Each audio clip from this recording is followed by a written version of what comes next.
'Tong power amp na ito nagpahirap sa akin, ano ba yan?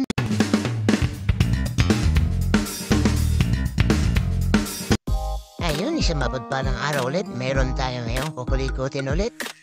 Isang power amp Nickel C18. Ito ay power amp ni RN Lights in Audio. Ayan, galing na ito sa ibang tech. Hindi rin nagawa ng paraan. Kaya tayo ngayon ang susubok. Ayan, pinulikot na. Medyo nahirapan tayo dito i-troubleshoot kasi maliliit yung parts.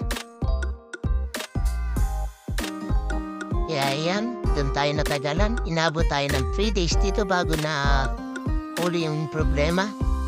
Kasi kurang din tayo sa mga parts. Kaya nantay pa din natin yung in-order natin pyesa. Ayan, inabot tayo ng 3 days sa pagbubuo. Sa awa naman ng Diyos ay nahuli natin dito ang problema. Isang the biggest na SMD resistor. Ito yung huli nating pinalitan. Talagang inisa-isa natin to bago nahuli. Kaya yan, dito ay nagbabayasin na ako. Kasi hindi parehas yung biasing ng magkabilaan. Kaya yan, dito testing na tayo. Ayan, wala nang clip. Alright, testing audio na tayo. Yan, lagyan natin doon sa channel na may problema.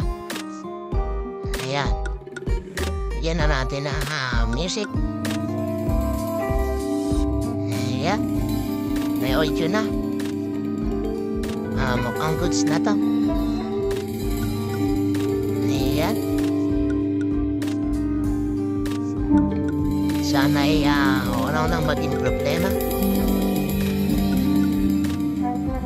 Mga nais nga pa lang magpagawa.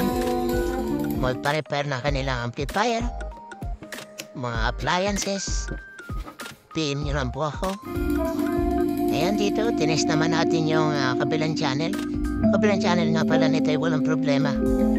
Yung kabilang channel lang yung may problema.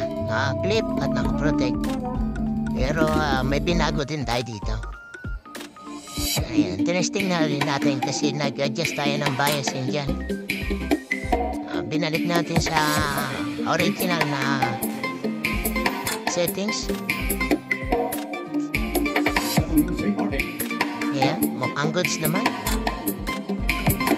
Wala naman nagbago. Testing naman tayo dito ng ibang audio. Ayan. Goods na. Salamat at nakisama tong power amp na to. Talagang yung power amp na nahirapan tayo. Kasi maliliit yung parts. Kaya mahirap i-troubleshoot. So, susunod ulit. Maraming salamat po. God bless.